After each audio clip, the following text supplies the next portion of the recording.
Hello बच्चों, कैसे हैं आप सब। आज हम हिंदी फर्स्ट का पाठ 6 पढ़ेंगे। 2 बैलों की कथा। आप सबने पशु पक्षियों को देखा है, बैलों को, जानवरों को सब पालते हैं, लेकिन सब अपने मनुष्य, इन सबके साथ हमें मनुष्यों की तरह ही पशु पक्षियों के साथ भी व्यवहार करना चाहिए। जब हम किसी पशु के साथ अच्छा व्यवहार नहीं करते तो उसे भी मनुष्य की तरह ही तकलीफ होती है, दुख होता है, उसे भी दर्द होता है। ये हमें इस पाठ में बताया गया है। इसे आइए हम इसी विषय के संबंधित एक कहानी पढ़ेंगे, जिसमें 2 बैलों की कहानी है। ठीक है, और इसका पेज नंबर है 47। इसको हम पढ़ना स्टार्ट करते हैं। 46, 47 पेज नंबर है। 47 पर हमने पढ़ना शुरू करते हैं। झूरी नाम का एक किसान था। उसके पास 2 बैल थे, हीरा और मोती। उस झूरी नाम का जो किसान था, उसके पास कितने बैल थे? 2 बैल थे। उनका नाम था हीरा और मोती। दोनों बैलों में बहुत प्यार था। झूरी उनके चारे पानी का बहुत ध्यान रखता था। झूरी जो उनका मालिक था बैलों का, वो उनका बहुत ध्यान रखता था। उन्हें कभी मारता पीटता नहीं था, अतः वे भी झूरी को बहुत चाहते थे। जब कोई किसी जानवर को बहुत प्यार से रखेगा तो वो भी उसी तरह हमारे साथ व्यवहार करेगा, उसे भी हमसे लगाव हो जाता है। उसी प्रकार वो झूरी से बहुत प्यार करते थे। झूरी की पत्नी का भाई गया प्रसाद एक बार हीरा मोती को कुछ दिनों के लिए अपने गांव ले जाने लगा। झूरी का भाई आया गया प्रसाद, वो बैलों को अपने साथ ले जाने लगा। बैल दुखी थे। बैल दुखी हो गए, परेशान हो गए कि हमें इसके साथ दूसरी जगह जाना पड़ेगा। उनके चलने में वो उत्साह न था जो झूरी के साथ जाने में होता था। इसलिए रास्ते में गया प्रसाद ने बैलों को बहुत पीटा और घर पहुंचकर उनके सामने रूखा सूखा भूसा डाल दिया, जिसे हीरा मोती ने सूंघा तक नहीं। अब गया प्रसाद जब उन बैलों को अपने साथ ले गया तो वो वैसे ही दुखी थे, और जब जो जोश उत्साह उनका झूरी के साथ जाने में होता था, वो गया प्रसाद के साथ उनमें नहीं था। और उसने क्या किया, वहां पर अपने घर ले गया उनको, और वहां पर उनको रूखा सूखा सा भूसा डाल दिया, जिसको उन्होंने खाया भी नहीं और उनकी तरफ देखा भी नहीं। रात होने पर दोनों बैलों ने वहां से भागने की ठान ली। उन्होंने एड़ी चोटी का जोड़ लगाकर रस्सियां तोड़ डाली और भाग निकले।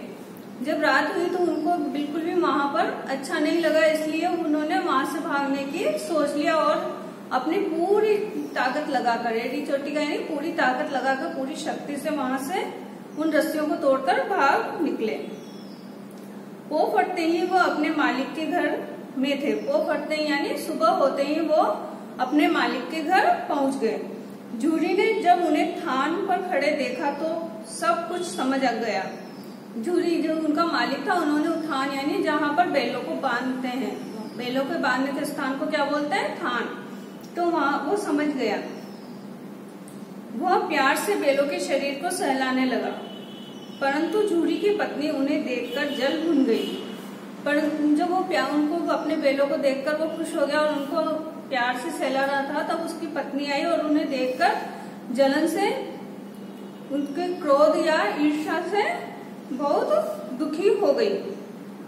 उसने उनके सामने रूखा सूखा भूसा डाल दिया।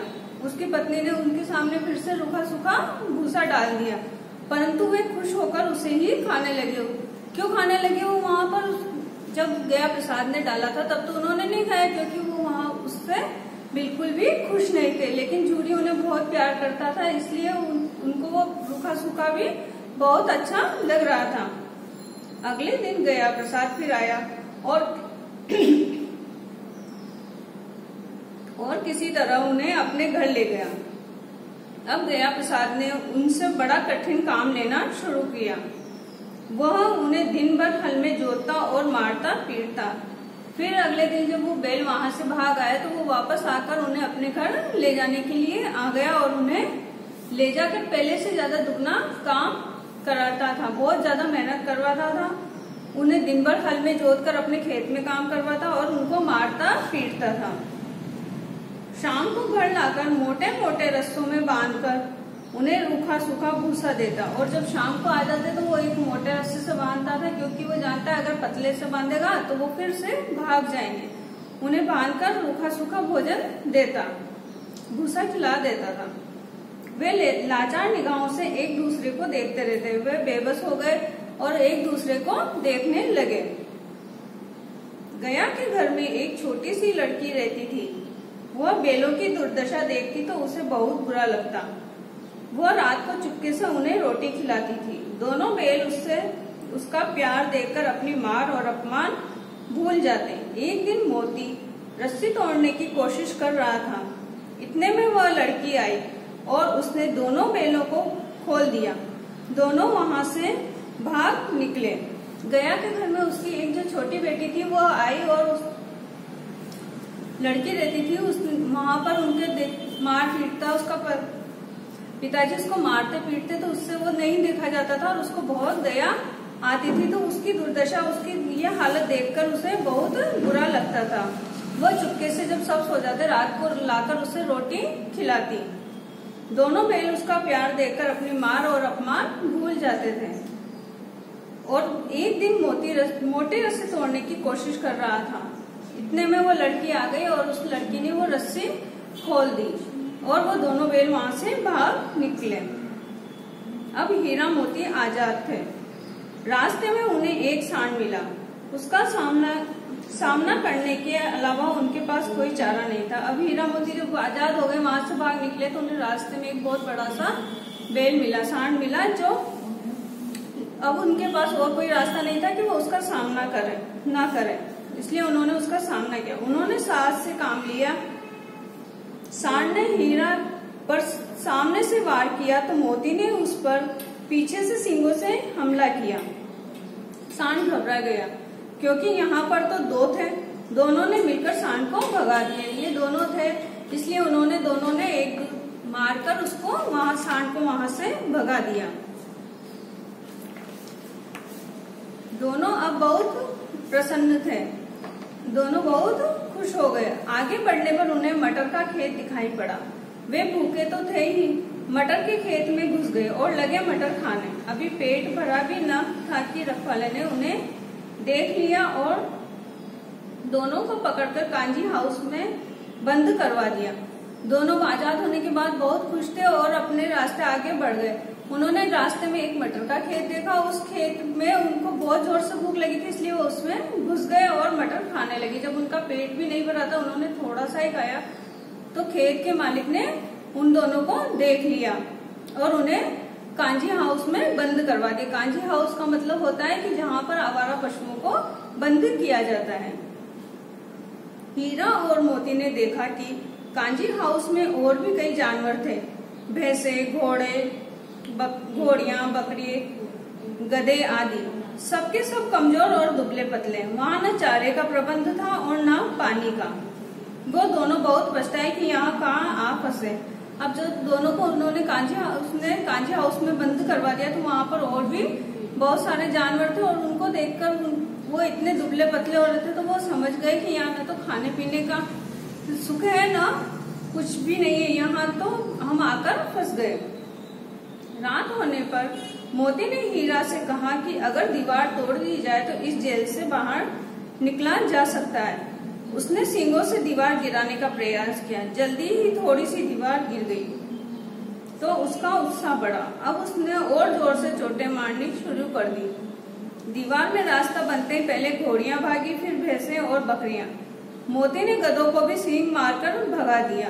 उसने हीरा से भी भाग चलने को कहा, परंतु हीरा ने मना कर दिया। अब जब रात हो गई, उसने वहां की हालत देखी कि न तो यहाँ खाना पीना अच्छा है न कुछ है, तो उन्होंने ये सोचा कि इस दीवार को तोड़ दिया जाए तो हम यहाँ से आजाद हो सकते हैं। तो उन्होंने अपनी पूरी कोशिश करके उस दीवार में को तोड़ दिया और सब जानवरों को वहां से भगा दिया। लेकिन जब उसने हीरा से भागने के लिए कहा तो उसने मना कर दिया। सुबह होने पर कांजी हाउस वालों ने देखा कि पूरी इमारत खाली है। उन्होंने हीरा और मोती को नीलाम कर दिया। नीलामी में सबसे ऊंची बोली बोलकर एक व्यापारी ने उन्हें खरीद लिया। सुबह होने पर कांजी हाउस, जहाँ पर उनको बांध कर रखा था, वहां पर वो पूरी इमारत खाली थी। वहां के मालिक ने देखा कि वहां तो पूरी इमारत खाली है। उन्होंने हीरा और मोती को नीलाम कर दिया। उन्होंने दूसरे दिन सुबह हीरा मोती की नीलामी कर दी, यानी कि उनको बेच दिया। नीलामी में जो सबसे ज्यादा बोली बोलकर एक व्यापारी ने उन्हें खरीद लिया। जो सबसे ज्यादा बोली लगाएगा वही उनको खरीद पाता है। फिर वो दोनों वहां को हाँकता हुआ अपने गांव की ओर ले चला। मार खाते खाते, भूख सहते सहते हीरा मोती बहुत कमजोर हो गए थे। उनकी हड्डियां निकल आई थी। भूख प्यास से व्याकुल बैलों में कुछ भी दम बाकी नहीं था। वे चुपचाप व्यापारी के साथ चलने लगे।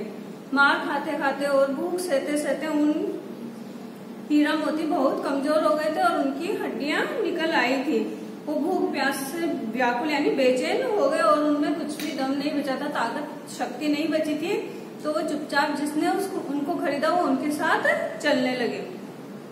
रास्ता उन्हें कुछ जाना पहचाना सा लगा, तो न जाने कहाँ से दम आ गया।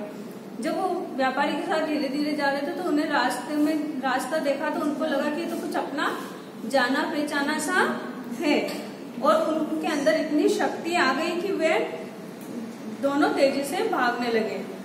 आगे आगे दोनों बैल, पीछे पीछे व्यापारी।